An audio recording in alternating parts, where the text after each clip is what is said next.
Alright, well, let's jump into some game-breaking bugs and some other nice tips and tricks to go along as well. One of the first game-breaking bugs you may notice in the game is going to be the room that has ballerina stuck on top of it. It does. Okay, anyway, so it's going to be in one of these maintenance shafts. Alright, you'll find these maintenance shafts you can dig down and go down into. There'll be like maintenance A, B, C, things like that.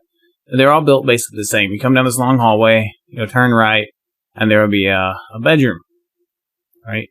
You come in here. I guess this is not a bedroom. I guess this is a living room with a kitchen. Usually this one has a key card specifically. I think this is A. Has a key card sitting right here that you need to be part of the game. So, and then you come around the corner and here's a bed. And, well, look at this. You can sleep and save in the bed. Now, if you sleep in the bed, you're probably okay. What you don't want to do is you do not want to save down here. Alright, this is where the game breaks. If you save while you're in one of the maintenance buildings, and maybe any of the bunkers, but maintenance buildings specifically that require you to dig a door open, is where the problem comes in. Right, you dig the door, you drop down in, and then you save and log out. So if you need to save and log out, you need to leave the maintenance, and here's why. When we save, this is what you get. Here we go. We're down on day 1 now, once we've saved. So when you load back in, you're on day 1, which means you never uncovered the door. So, what happens when it reverts back to day 1? Well, with the door uncovered from above, you're now trapped in here and can't get out.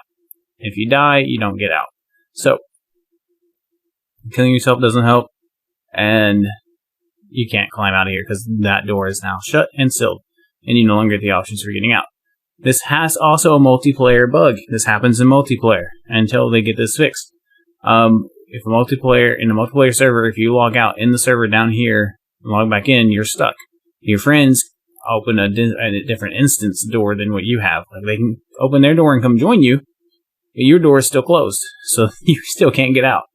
All right, and then there's tricks where if they can get you logs down in here and whatever else, you can get out that way.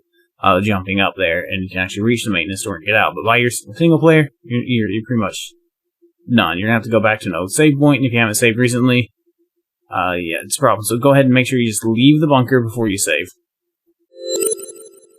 Okay, so we're waiting on Veronica and Kelvin to catch up. I want to show you this other tip. You may already know, but we have log holders here, right? You can walk up, press X, put your logs in it, or whatever the button is on the keyboard, and you put your logs in it.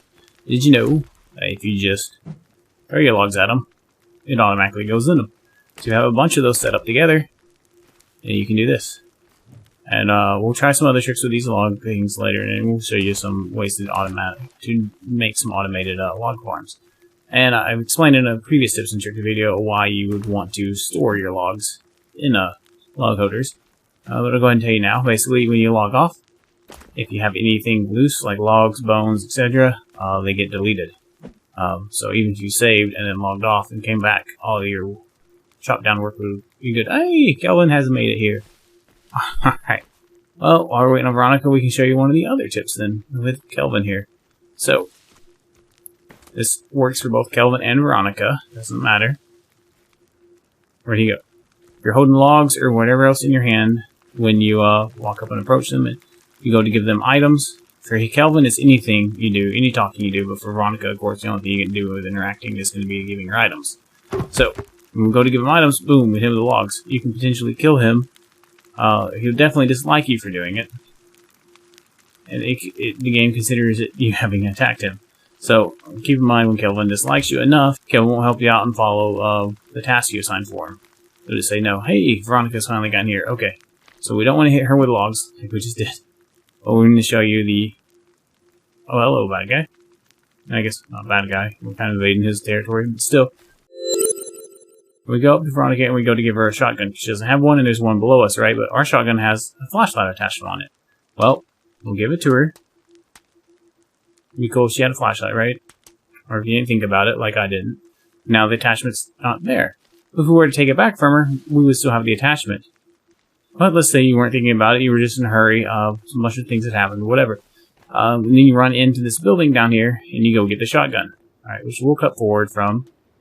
Okay, now we turn the music off. When you get down here and you get this bar here, there's a bunch of slug shells for you and some money, right, and some ammo.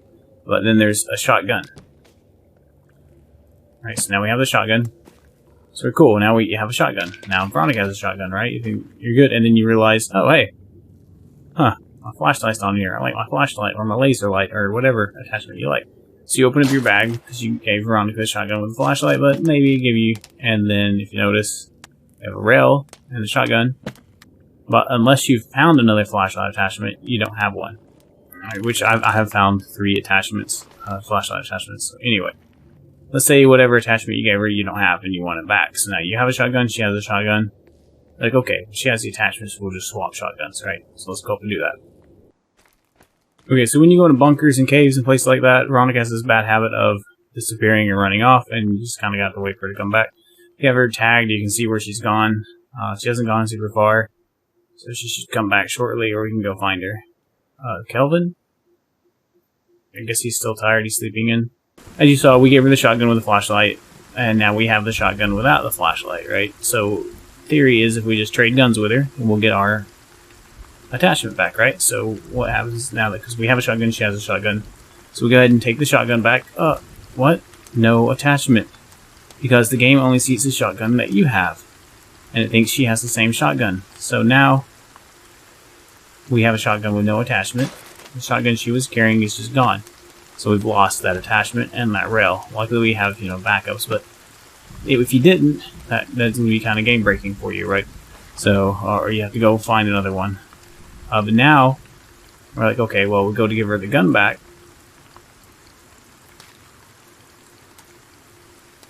Okay, well, we lost that attachment, whatever. That's how it's going to be.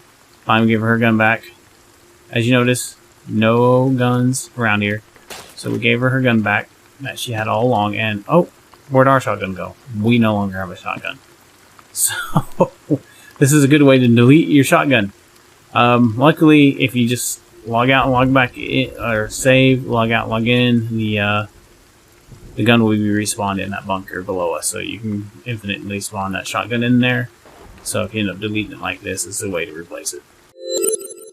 So we went to find Veronica. She tends to run off and do her own thing. Well, while we got her, there is a times when Veronica will get glitched, so I'll also show you right now. So when she's glitched, go find her location. If you haven't GPS'd her, well, then you probably she'll probably seem like she's disappeared from the game. If you run into her and she's trying to give you something like this is how you get her unglitched, right? If she's in a spot that she just will not leave no matter what you do, this is how you get her free. You go to that spot with her and you wait till she wants to give you something. And you just stay close enough that she still wants to give it to you, but that she can't. And you just keep backing up, till you get her a good distance away from the spot that's got her glitched out. And then you just make sure there's no enemies around or whatever. So you probably don't want to drag her too far, just enough that she's away from the area that's got her glitched. Because if you run into cannibals while doing this and she starts fighting or runs away, you have to start the process over again. Right, but once you think you're far enough out to get her unglitched, it's usually probably what you saw from where I was at to about here, which is not super far, right, but it's enough. And then she'll give you the gift. Then you can eat the gift, accept the gift, whatever. Once she gives it to you, she should now be unglitched. If she gets glitched again, just do that again. You want to make sure early on that you go up to her and you give her a GPS tracker, right, which is going to be here. We already gave her one, so it's here. Now, okay, so in a previous video we mentioned the sled and you can use it to get down slopes and stuff. And I did talk about how you would take damage to hit trees. I don't know that you actually do take damage because the vehicle is set to be when you jump on a sled, it becomes a vehicle. Alright, so it has a different set of logic than your player and a different health. And so far, they don't have health for the sled. Now, that doesn't mean they won't add it, and so that doesn't mean you won't ever take damage. They could very well potentially add it, but now you see you're standing up on top of a mountain looking down. The sled kind of blocks the view, but yeah. So we're not going to sled today. We're going to show you what you can use the sled as a kind of parachute. So we'll just jump, activate it, and then we land. Right, so we just bailed off the hill, used that, and didn't take any fall damage. Of course, now we're sledding down, but So right now when you hit trees and rocks, you won't take damage actually, but that will probably change in the future. But for now, it's a nice parachute way to get down. Of course, there's the hang glider in the game now, so you can also use that. But alright, now for this thing that's perplexed me for a while, there's a strength symbol on the left-hand side of your screen, and the game gives you tips that you have more vitality or whatever. The better that is. And it works slightly different than everything else. So, let's go ahead and show you how it works. So hatchet, axe, doesn't really matter. You swing the hatchet faster. So hatchet's a little bit better. So as we swing it, the red bar will start filling up. Of course, mine's a little bit higher, so it's going to take a little longer to fill it up. So if you notice in the right-hand side above the mini-map, there's all these icons. You know, you have the moon for when you're, basically, that's your energy. When you're tired, it'll be empty. When you need to sleep. You need to sleep when it's about halfway down. But anyway, then you have the food, and then you have the water, right? And as those drain, you want to fill them back up, but you can't overfill them. So you would think that the muscle symbol would just be how tired you are, how well you can swing an axe, all that, but it isn't. And it's just, the only thing it governs right now is how many health bars you have.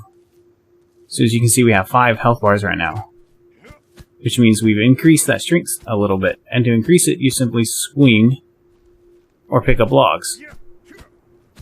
Those are the 2 ways to increase it, at least currently. Things change.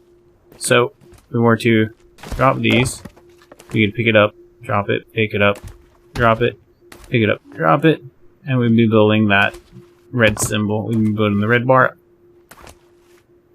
Now, swinging, every swing builds it up pretty much equally. It doesn't matter what you swing right now, the axe, the knife, the hatchet. So the knife is one of the faster things you can swing. So find the fastest thing you can swing, the knife or the hatchet, probably most likely, and then just go around swinging those, and it builds it up. As you can see, as we've gone, we've almost built this up, and we'll probably time lapse some of this. Of course, building this up, you got to watch out for Veronica and your buddy here, Kelvin. You don't want to cut them. See, like she's going to bring us some stuff while we're here practicing this. Oh, don't come over here and get stabbed. So now watch carefully. As it fills up, you'll see a number pop up over the muscles. And that's what level our strength is at. Now I'm sure they're going to add more attributes or whatever to this later in the future. Hopefully this will increase our damage. Maybe make it so we can cut trees down faster. Maybe carry extra logs. Something. Maybe get more room in our backpack. But here we go. We're about to level it. And there, 15. We're now level 15 in strength. Alright, you see how it started over? And now we can build it up again by continuing to swing. And each level takes profoundly more swings than the level before it. Alright, so it takes a while to build it up. And ultimately, it just ends up giving you an extra couple of hit points. You can take a couple of extra hits before you die currently. But hopefully in the future they fix that. Okay, I generally don't like to reveal spoilers in my tips and tricks videos, so we're gonna do this a little bit differently than I would if I was gonna reveal the spoiler to you guys. So this might also spoil some stuff. So if that is the case, you might want to go ahead and just check out the link above there and check out my other tips and tricks videos. Make sure you like and subscribe if you want to see more videos. All right, now. This area here is where you're going to have to make a choice. Like I said, this could be a spoiler, so keep that in mind if you're continuing to watch. Now, you'll have to choose to go here or go back to the island at some point. Alright, this is going to be the ending of the game, basically. At the end of the game, you're going to have to grab your bag. If you see your bag laying on the ground and you go to grab it, that means you're going to continue playing on the island, and you're stuck here, right? You're going to play survival. If you choose to not grab your bag and go the other direction toward the ocean here, then you're going to end the game, and you can leave the island. If you enjoyed this video, make sure to smash that like button. Have an awesome day.